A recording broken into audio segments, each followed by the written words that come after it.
Hey bud, I'm going to give you a general overview on how to play Don't Cry, introduction in this video, but I'll send you another video that gets you started with some exercises and a way to practice so that you master just a tiny little bite of it at one time. We'll start with our amp settings. If you follow me to the amp. My phone's plugged in, it's not gonna work too good. All right, can't move my phone too far. I have my channel set to, it's called Classic, but on your practice amp, it's probably just gonna be clean. You have the choice of clean or gain, I think. Gain is, the distorted sound. So put it on classic and then turn up the gain just a little bit so you have maybe just a little bit of a dirt sound. So with here, that's a clean sound, but you can still add, I just turned up the gain so you can still add a little bit of crunchy dirt. Just don't turn it up too high because, it's not a really dirty sound on the record. You're going to have normally you have the choice of what to select on your guitar. You obviously don't because it only works in the down position, which, by the way, I don't know if I ever explained that to you, but this down position, at least on these Les Paul guitars, that selects the bridge pickup, which gives you more of a twangy kind of country sound or a nasally sound.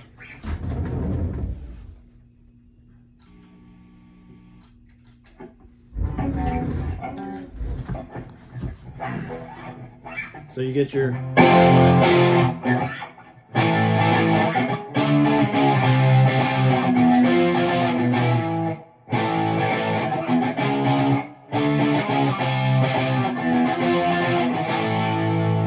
that's where you play a lot of rhythm guitar because it's just kind of more of an aggressive sound. When you pick up on the selector switch, it goes up to the neck pickup, which is really good for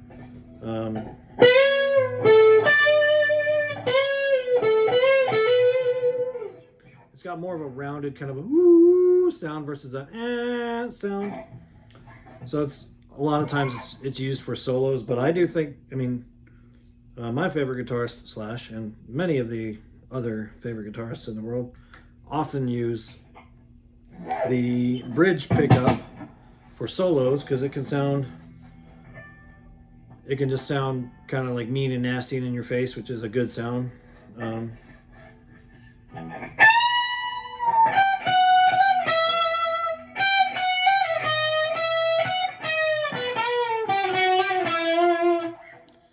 That's not, Slash uses the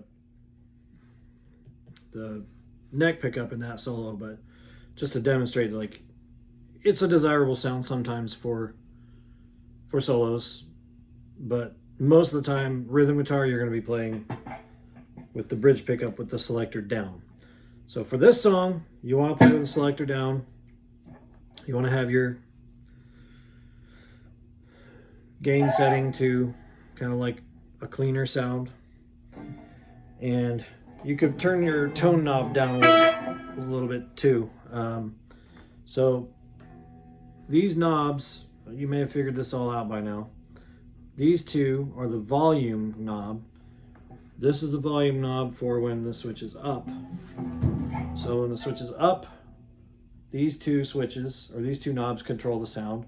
When the switch is down, these two knobs control the sound. Now you can also have it in the middle, in which case it's using both, in which case all these knobs are blending together. But to keep it simple, you either have it down or you have it up. When it's up, these two knobs control. When it's down, these two knobs control. And these are your volume knobs and these are your tone knobs. So when you have your tone all the way turned up to like 10, basically these knobs kind of turn down the treble, the higher range. So your frequency, like your voice when you speak, you have a blend of high, middle, and lower ranges that all kind of come together to make it sound like, you know, a rich human voice sounding sound instead of like this. That just sounds like, ooh, it sounds kind of like it's behind a pillow. When I turn the knob up, it adds a lot of those frequencies and that make it, just give it a rounder sound, right? So, but sometimes it's nice to have your tone knob turned back a little bit. So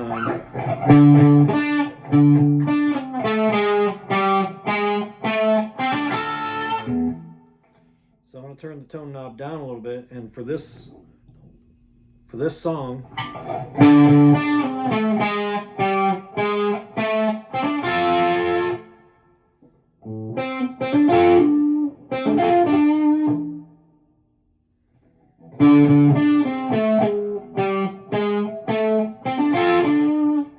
see, that's kind of a cooler, more of like a bluesy sound. It's not quite nasally and country anymore. Turns it in kind of a more of a, I don't know, describe it how you want, but it's different. People like to use the tone knob to, it's called rolling off. So if it's all the way up, that's just all the way up. But if you roll off a little bit, roll it down to 6, 7, 8, maybe 5.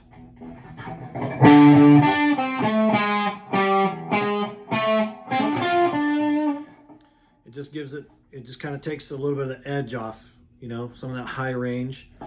So I would suggest for this song, rolling off that tone knob a little bit, and you can hear the difference. It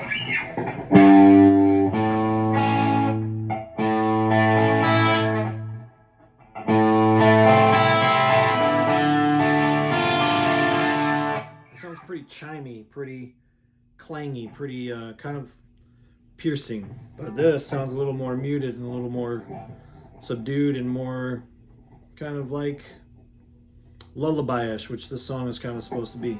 Can't get the notes right.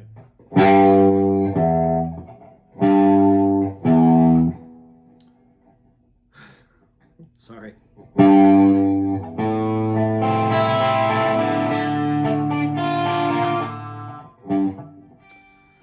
It's because it's all the way up there in the air and I can't play that way.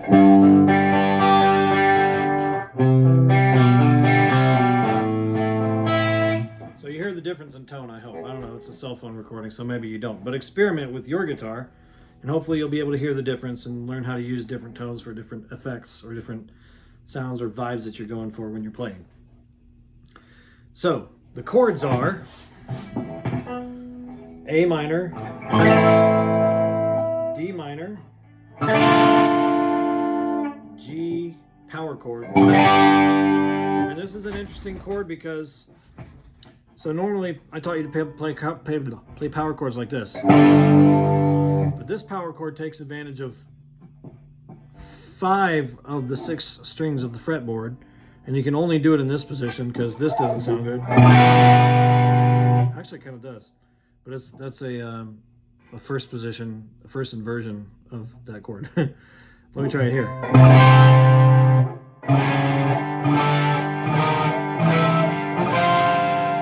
That sounds cool, but this is the only position that you can do this in, just music theory wise. The only power chord you can play over the whole neck with open strings. So this G power chord sounds really cool. It has a really shining, shimmering sound, and it uses the higher strings on the chord, on the fretboard. But it's played with the middle finger on the 6th string, playing a G. It's the pad of your finger here is muting this B string, and the 4th and 3rd strings are open, and then you have your pinky on your 3rd fret 1st string and your ring finger on your 3rd fret 2nd string. It's a pretty easy chord. It's easy to get under your fingers, but the big thing is you gotta mute this B. And then it's the C major chord. And then this this chord, sorry, I'm trying to get a good view of this. This chord is interesting because it's not really a chord you can name with the knowledge you have of music theory,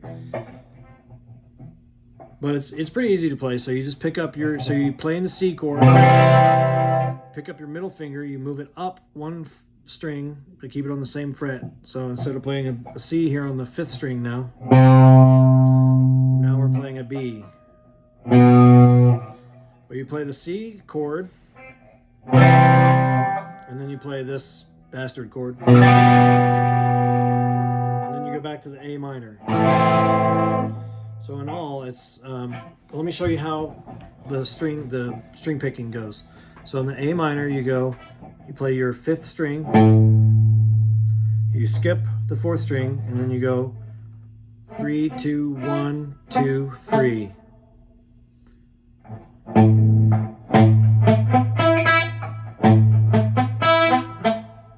I like to go down, down, down, up, up. It makes it easy to just kind of fan through it with the pick. Then you take your hands off and transition over to your D minor, and then you play your, or I would go up, up, down, and then you play the same figure.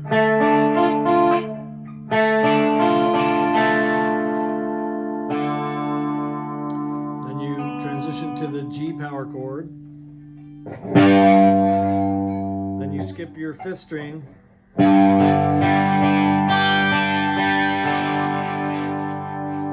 you play your C major, your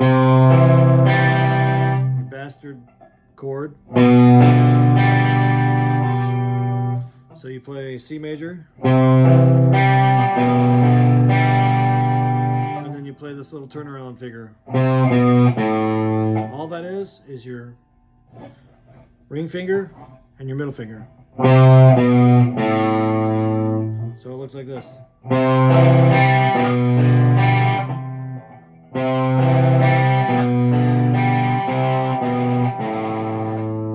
Then you just repeat it.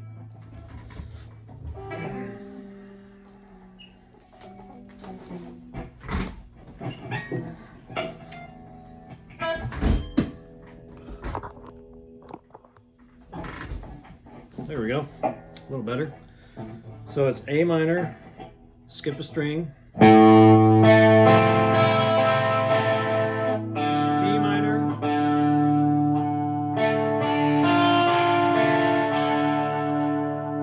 G power chord, skip a string,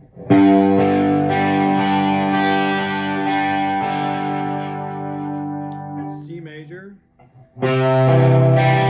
bastard chord, turnaround figure. And then in music in general and guitar playing, you're going to hear the word turnaround, and all that means is it's a figure. It's a kind of just a fill figure to turn around and go back to the start, to the beginning. So we're starting, after we play that turnaround figure, we're going back to the beginning of the chord progression again, back to the A minor.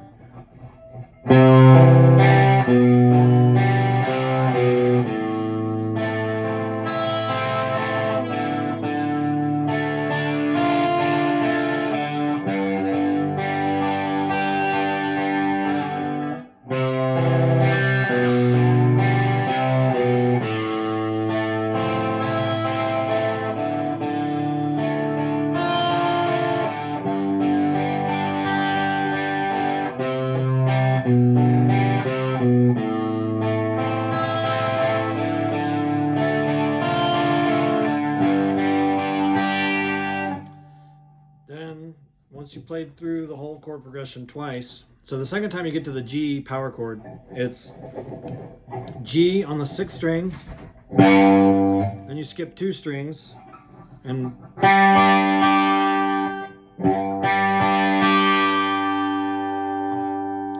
then you play this little turnaround figure. Your middle finger is already on the G on the 6th string. Sorry.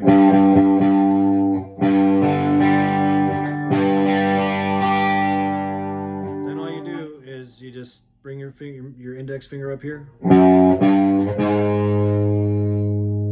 and then you play your A on the 5th string. So now a little trick here, when you're playing this figure,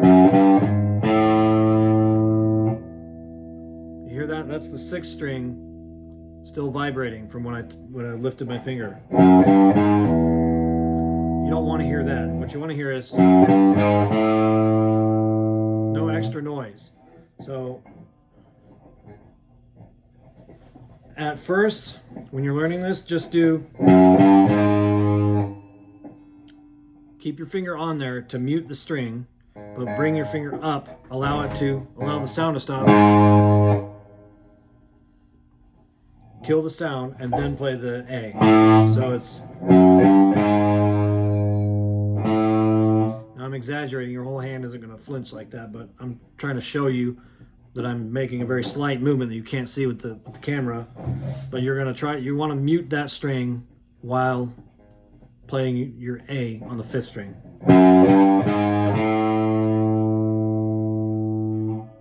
Okay, so all in all, it looks like this. G, A minor chord, D minor chord, G power chord, C major, bastard chord, turnaround figure, A minor, back to A minor,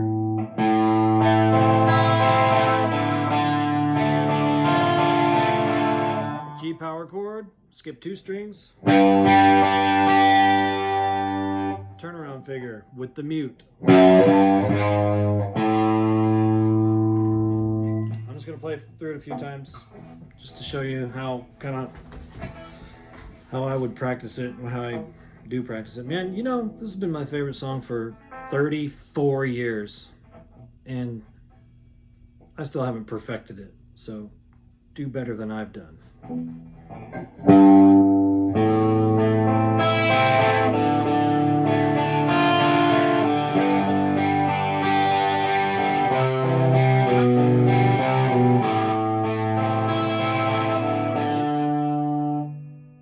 D minor.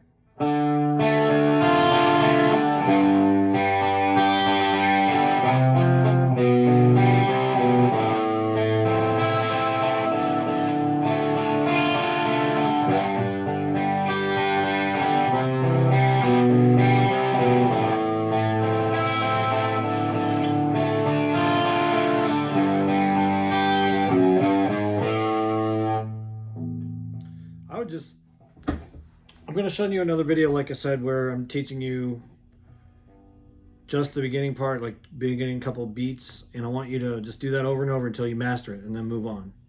But in general, here's how you practice the guitar. You would just do this.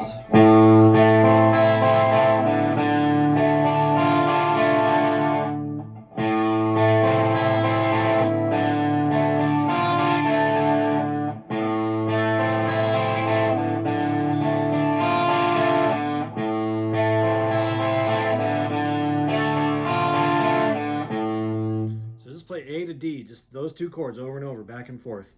Then you would go D,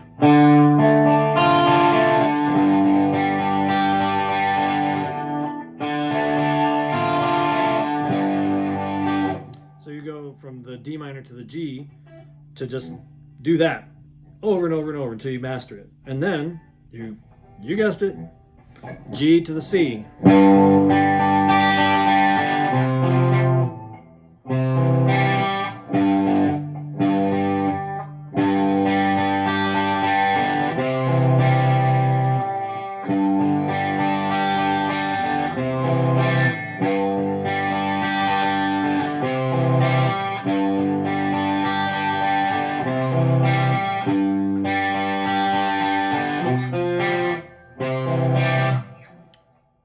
Then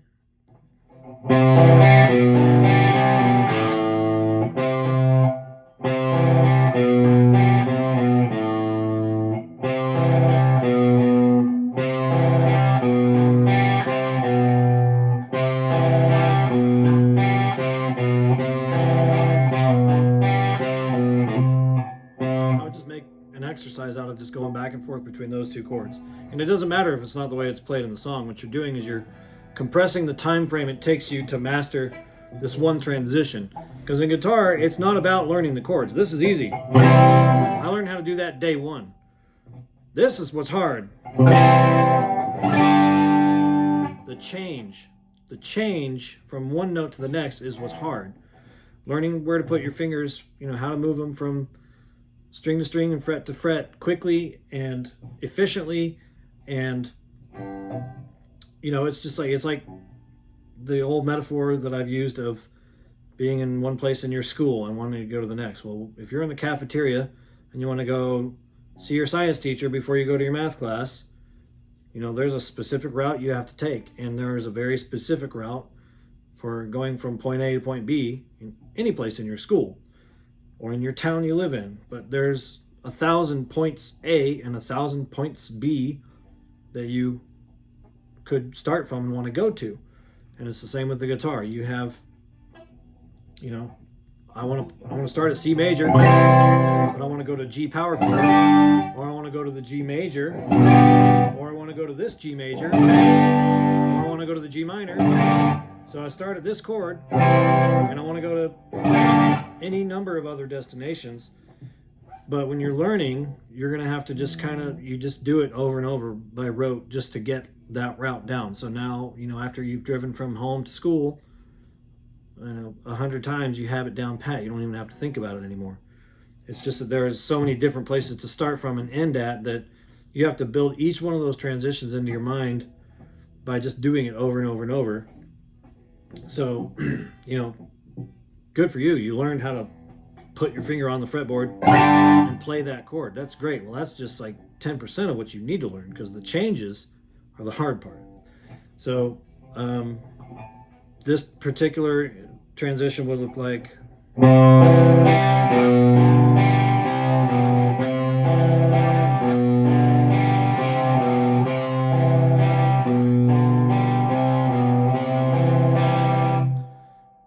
that's just to speed it up. So you could do this when you play this chord. You're actually going to the A minor again, not back to the C, but in this exercise you're going back to the C. So if you wanted to make it a little more realistic in what you're actually going to be playing, then you could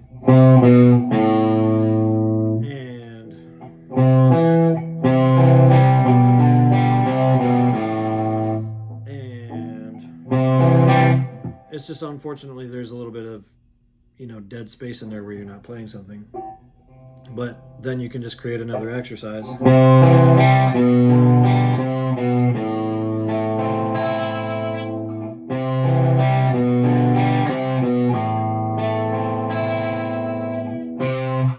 But really, it just comes down to being a designer.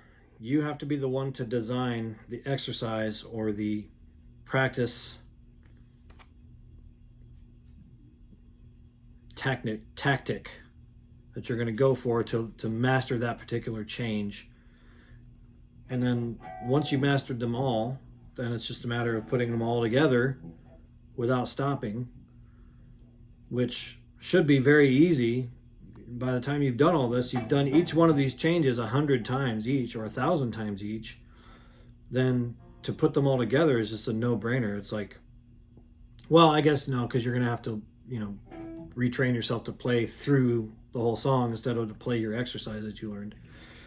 But that will be a lot easier because you're not struggling to play the changes from one chord to the next through the whole thing. You're just, now the only thing you're really thinking about is don't play the exercise, play the actual song. But anyway, yeah, I want you to get the idea that it's about mastering transitions, and it's about taking very small bites and mastering those before you try to move on to the next thing. So this whole overview, I want you to understand what you're working for. Like,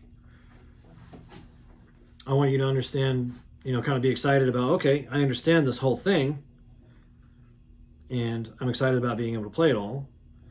However, you can't master all this at one time. You just need to master a very small portion of it. And in the other video, I can't remember what I said, but I'm pretty sure I just talk about, yeah, I'm just talking about just learning this chord transition from A minor to D minor, and just doing that 1,000 times, nailing it, and then adding the right hand part. And that'll take you a while. It really will. But there's nothing more exciting than having something nailed cleanly to where you can do it in your sleep, and then it gives you confidence, you know, because when you can play something without messing up, you're like, okay, I got that. Not, oh, I think I got it, but I don't know if I could ever perform it. It kind of sucks. It's like, man, that's like no fun, you know, to halfway know something. You want to know something where you could confidently go out and play it on the street and not even think about it. You know, like reading a book to you, you could go anywhere, anytime, pick up a book and read it in front of anybody and not even think about it, not be worried, oh, am I going to do this right? You got to get to that level on just this chord change from A minor to D minor. And you can do it as long as you don't try to tackle the whole thing at once. If you're trying to tackle the whole introduction at once, you're never going to get it. You're going to be 34 years down the road sounding like I sound. So, you know, I would encourage you to just take it slow and be patient and have an attitude of high quality over quantity. Okay. I'm sure you've heard this before, probably from your baseball coaches. I'd rather you do a few things well than a bunch of things poorly. All right, I'm gonna stop lecturing you now, but I'm excited for you. I think you're gonna be great at this, and anxious to hear how you sound someday down the road. Love you, bud.